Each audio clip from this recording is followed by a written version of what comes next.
തേങ്ങയുടെ പാല് തേങ്ങ ചിരവിയിട്ട് കുറച്ച് ഒരു അര ഗ്ലാസ് വെള്ളമൊക്കെ ഒഴിച്ചതിന് ശേഷം തേങ്ങയുടെ പാല് നന്നായിട്ടൊന്ന് പിഴിഞ്ഞെടുക്കുക. പിന്നീട് വെള്ളം ചേർത്ത് 2-3 പ്രാവശ്യം ഒന്നും വെള്ളം ചേർത്ത് പിഴിഞ്ഞെടുക്കരുത് കേട്ടോ. ഒരു പ്രാവശ്യം മാത്രം ആ നല്ലൊരു കട്ടിപ്പാല് കിട്ടുന്നത് വരെ നന്നായിട്ടൊന്ന് പ്രസ് ചെയ്ത് തന്നെ പിഴിഞ്ഞെടുക്കുക. ഇനി ഇങ്ങനെ നമ്മൾ ബാക്കി വരുന്ന തേങ്ങാപ്പീര ഇതുപോലെ ഒരു കണ്ടെയ്നറിലാക്കിയിട്ട് നന്നായി അടച്ച് ഫ്രീസറിൽ നമുക്ക് സൂക്ഷിക്കാം. തേങ്ങ ഒക്കെ സൂക്ഷിക്കുന്ന അതേപോലെ തന്നെ ഫ്രീസറിൽ എത്ര നാൾ വേണമെങ്കിലും ഇത് യൂസ് ചെയ്യാൻ പറ്റും. അതുപോലെ നമ്മളിതുപോലെ ഏതെങ്കിലുമൊക്കെ തോരനൊക്കെ ഉണ്ടാക്കുന്ന സമയത്ത് തേങ്ങ ഇട്ടിട്ടുള്ള തോരനൊക്കെ ചെയ്യുമല്ലോ. അപ്പോൾ അതുപോലെ തോരനായി കഴിഞ്ഞതിന് ശേഷം നമ്മൾ ഫ്രീസറിൽ നിന്ന് ഒരു 2-3 മിനിറ്റൊക്കെ ഒന്ന് പുറത്തെടുത്ത് വെച്ചാൽ മതി. അപ്പോഴേക്കും ഇത് വിട്ട് കിട്ടും. അതിന് ശേഷം ഇതുപോലെ ഉപയോഗിക്കാം.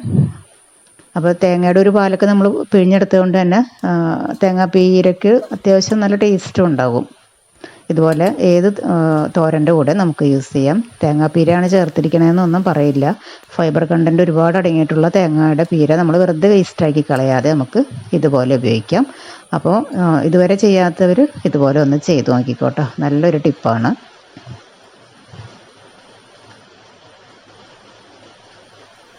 അതുപോലെ തന്നെ അപ്പം ഈസ്റ്റ് ചേർത്ത അപ്പത്തിൻ്റെ റെസിപ്പിയാണ് ഞാൻ ഓൾറെഡി പോസ്റ്റ് ചെയ്തിട്ടുണ്ടെന്ന് തോന്നുന്നുണ്ട്. നല്ല സോഫ്റ്റായിട്ട് വരുന്ന ഒട്ടും ഫ്ലോപ്പായി പോകാത്ത റെസിപ്പീസാണ് കേട്ടോ നമ്മൾ അപ്പത്തിൻ്റെ ചെയ്തിട്ടുള്ളതൊക്കെ.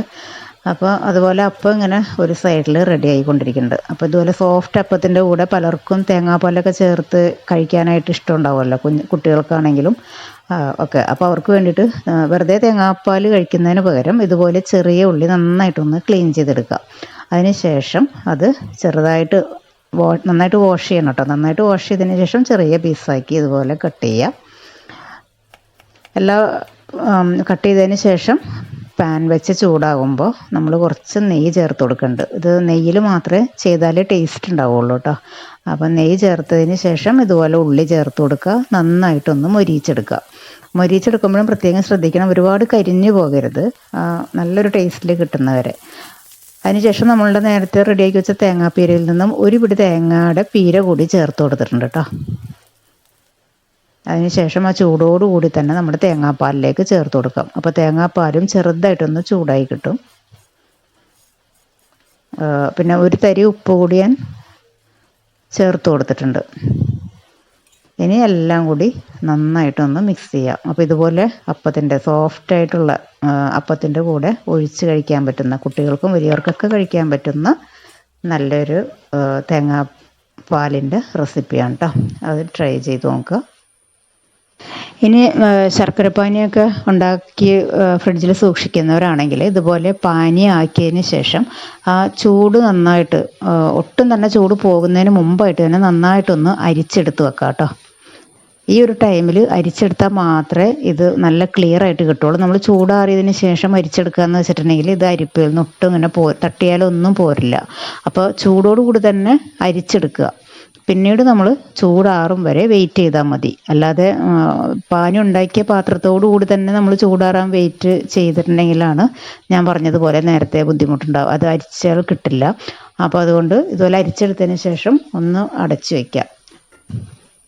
ഇനി ബാക്കി വന്ന ഈ പാനിലേക്ക് ഇത്തിരി വെള്ളം കൂടി ചേർത്തിട്ട് ഇതൊന്ന് നന്നായിട്ട് തിളപ്പിച്ചതിന് ശേഷം വേറൊരു ഗ്ലാസ്സിലും മാറ്റി വെക്കാം. ഇത് ശർക്കരപ്പാനിയിലേക്ക് ഒഴിച്ചിട്ടുണ്ടെങ്കിൽ പാനി ഫ്രിഡ്ജിൽ സൂക്ഷിക്കുന്ന സമയത്ത് പെട്ടെന്ന് ടേസ്റ്റ് മാറാനൊക്കെ ചാൻസ് ഉണ്ട്. അപ്പോൾ അതിലേക്ക് ചേർത്ത് കൊടുക്കരുത്. ഇതുപോലെ ഗ്ലാസ്സിൽ സൂക്ഷിച്ചിട്ട് നമുക്ക് ചൂടാറി കഴിയുമ്പോൾ ഒന്നില്ലെങ്കിൽ ഫ്രിഡ്ജിൽ വെക്കാം, അതല്ലെങ്കിൽ അന്നേ ദിവസം തന്നെ നമ്മൾ ചായയോ കട്ടൻ ചായയോ ഒക്കെ എടുക്കുന്ന സമയത്ത് അതിലേക്ക് ചേർത്തെടുത്താലും മതി. പിന്നീട് നമ്മൾ അരിച്ചെടുത്ത ശർക്കരപ്പാനി നന്നായിട്ടൊന്ന് തണുത്തതിന് ശേഷം ഇതുപോലെ കണ്ടെയ്നറിലാക്കിയിട്ട് നന്നായി ടൈറ്റ് ചെയ്ത് നമുക്ക് ഫ്രിഡ്ജിലൊക്കെ സൂക്ഷിക്കാം. ഏതാവശ്യങ്ങൾക്കും പെട്ടെന്ന് ഇപ്പോൾ നമുക്ക് ശർക്കരപ്പാനിയൊക്കെ എടുക്കുന്ന സമയത്ത് ഉരുക്കിയെടുക്കാനൊക്കെ എല്ലാവർക്കും ഭയങ്കര ബുദ്ധിമുട്ടും മടിയൊക്കെ തോന്നും. അപ്പോൾ ഇതാകുമ്പോൾ ഇപ്പോൾ കട്ടൻ ചായക്കാണെങ്കിലും അല്ലെങ്കിൽ മറ്റുള്ള റെസിപ്പീസിനൊക്കെ എളുപ്പത്തിൽ യൂസ് ചെയ്യാൻ പറ്റും.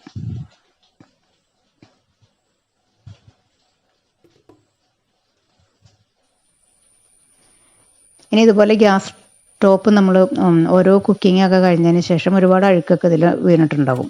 അപ്പോൾ നമ്മൾ പെട്ടെന്ന് ഡീപ്പ് ക്ലീൻ ചെയ്യാതെ ഇതുപോലെ ഒരു ക്ലോത്ത് വെച്ചിട്ട് ഇതുപോലെ എല്ലാ ഭാഗത്തും ഒന്ന് ജസ്റ്റ് ഒന്ന് തുടച്ചെടുക്കുക. എണ്ണ ഓയിലൊക്കെ വീണിട്ടുള്ള പോർഷനാണെങ്കിൽ എല്ലാം ആദ്യം ഒന്ന് വെറുതെ ഒന്ന് ക്ലീൻ ചെയ്തെടുത്താൽ മതി, ഡീപ്പ് ക്ലീനിങ് അല്ല. അപ്പോൾ നമുക്ക് എന്നിട്ട് ആ ഒരു ക്ലോത്ത് കളയാതെ തന്നെ ഗ്യാസ് സ്റ്റോപ്പിൻ്റെ ഏതെങ്കിലും സൈഡിലോ സൂക്ഷിച്ച് വെച്ചാൽ മതി. അപ്പോൾ എപ്പോഴും ഗ്യാസ് സ്റ്റവ് ഇങ്ങനെ നല്ല ഫ്രഷ് ആയിട്ടിരിക്കും. നമുക്ക് അടുത്ത ഒരു കുക്കിങ്ങിലേക്ക് കയറുമ്പോഴും ഒരു ബോറടി തോന്നില്ല. ഇനി ഈ ക്ലോത്ത് നമ്മൾ വാഷ് ചെയ്തെടുക്കുകയൊന്നും വേണ്ട, അത് ഒരുപാട് മുഷിയുമ്പോൾ അതങ്ങോട്ട് കളഞ്ഞാൽ മതി. ചെറിയ വേറൊരു പീസ് എടുത്ത് നമുക്ക് ഇതുപോലെ തന്നെ സൂക്ഷിച്ച് വെക്കാം. അപ്പോൾ കിച്ചൺ എപ്പോഴും നല്ല ക്ലീൻ ആയിട്ടിരിക്കും. ഇനി ഇതുപോലെ മല്ലിപ്പൊടിയൊക്കെ നമ്മൾ പാക്കറ്റിൽ വാങ്ങിയിട്ട് യൂസ് ചെയ്യുന്നതിന് മുമ്പായിട്ട് ഫുള്ളായിട്ട് ഒന്ന് നന്നായിട്ട് ഡ്രൈ റോസ്റ്റ് ചെയ്തെടുക്കുക കേട്ടോ. ചുവട് കട്ടിയുള്ള ഇതുപോലെ ഇൻഡാലിയത്തിൻ്റെ ചീനച്ചട്ടിയോ അല്ലെങ്കിൽ ഇരുമ്പിൻ്റെ ചട്ടിയോ ഉപയോഗിക്കണം. സ്റ്റീൽ ചട്ടിയിൽ ഇതുപോലെ ചെയ്യരുത്.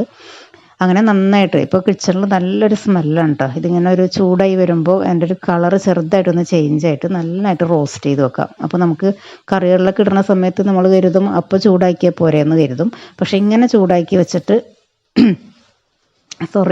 കറികളിൽ ചേർക്കുമ്പോൾ അതിനൊരു പ്രത്യേക ടേസ്റ്റാണ് കേട്ടോ. അപ്പോൾ ഇതുപോലെ ചെയ്ത് നോക്കാത്തവരാണെങ്കിൽ ചെയ്ത് നോക്കിക്കോ. മല്ലിപ്പൊടി ഇത്തിരി കൂടി പോയാലും മല്ലിപ്പൊടിയുടെ ഒരു കുത്ത് ടേസ്റ്റ് ഒന്നും വരാതെ നമുക്ക് യൂസ് ചെയ്യാൻ പറ്റും.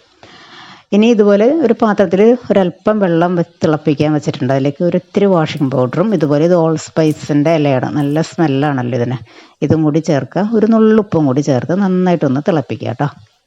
നന്നായിട്ട് തിളച്ച് കഴിഞ്ഞതിന് ശേഷം ഇത് നമുക്ക് അടച്ച് വെക്കാം. ഒരു 10 മിനിറ്റൊക്കെ വെയിറ്റ് ചെയ്യുക. 10 മിനിറ്റിന് ശേഷം നമുക്കിത് ഓപ്പൺ ചെയ്ത് നോക്കാം. ഇതുപോലെ ഇങ്ങനെ പ്രിൻറ്റിംഗ് ഒക്കെ വരുന്ന ഗ്യാസ് സ്റ്റോപ്പിന് നല്ല സ്യൂട്ടബിളായിട്ടുള്ള ഒരു സൊല്യൂഷനാണ് കേട്ടോ. 10 മിനിറ്റ് കഴിയുമ്പോൾ കണ്ടില്ലേ ഡെറ്റോളിൻ്റെ കളറിലേക്ക് ആയിട്ടുണ്ടാകും. അത് ആ ലീഫും വാഷിംഗ് പൗഡറൊക്കെ ചേർന്നത് കൊണ്ടാണ് ഈ ഒരു കളറിലേക്ക് വന്നത്. ഇനി നമുക്കിതൊരു സ്പ്രേ ബോട്ടിലേക്ക് ചൂടാറിയതിന് ശേഷം മാത്രം ഒഴിച്ചു വെക്കുക. ഇനി ഇത് വേണമെങ്കിൽ ഡൈല്യൂട്ട് ചെയ്ത് യൂസ് ചെയ്യാം. അതല്ലാന്നുണ്ടെങ്കിൽ ഇതുപോലെ തന്നെ നമുക്ക് ലീഫ് ഇതിൽ തന്നെ ഉണ്ടാകും. ലിക്വിഡ് ബോട്ടിലേക്ക് ഒഴിക്കുക. ഇനി നമുക്കിത് ഗ്യാസ് സ്റ്റോപ്പിലൊക്കെ സ്പ്രേ ചെയ്ത് തുടച്ചെടുക്കുകയാണെങ്കിൽ പെട്ടെന്ന് തന്നെ എണ്ണമയമൊക്കെ പോയിട്ട് ഗ്ലാസിൻ്റെ ടോപ്പൊക്കെ ഉള്ള സ്റ്റൗ ആണെങ്കിൽ നല്ല ഗ്ലേസിങ്ങോട് കൂടി ഇരിക്കും കേട്ടോ. അത് സ്പ്രേ ചെയ്ത് തുടച്ചതിന് ശേഷം ഒരു 2 നല്ല ഫ്രഷ് വാട്ടറിൽ ഒരു നനഞ്ഞ തുണി വെച്ച് തുടച്ചെടുക്കുകയും കൂടി വേണം. എന്നാലും നല്ല ക്ലിയർ ആയിട്ട് വരുള്ളൂ. ഓയിൽ വീണ എല്ലാ ഭാഗത്തും തുടച്ചെടുക്കുക. പിന്നെ ഇതുപോലെയുള്ള ഈ ബ്ലാക്ക് പോർഷൻ എപ്പോഴും കൊണ്ടുപോയി വെള്ളത്തിൽ കഴുകിയിട്ടുണ്ടെങ്കിൽ തുരുമ്പിടും. അപ്പോൾ അത് അതിലിരിക്കുന്ന ആ ഓയിലോട് കൂടി തന്നെ ഇങ്ങനെ അങ്ങ് തുടച്ചെടുത്താൽ മതി. അപ്പോൾ നല്ല ഗ്ലേസിങ്ങോട് കൂടി ആ ഒരു പോർഷനും ഇരിക്കും. നല്ല സൂപ്പറായിട്ട് നല്ല ഗ്ലേസിങ്ങോട് കൂടി ഒട്ടും തന്നെ എണ്ണമയം ഇല്ലാതെ 2 പ്രാവശ്യം ഞാൻ നേരത്തെ പറഞ്ഞ പോലെ 2-3 പ്രാവശ്യം നല്ലൊരു ഫ്രഷ് വാട്ടറിൽ മുക്കി തുടച്ചും കൂടി എടുക്കാനായിട്ട് പ്രത്യേകം ശ്രദ്ധിക്കണം കേട്ടോ.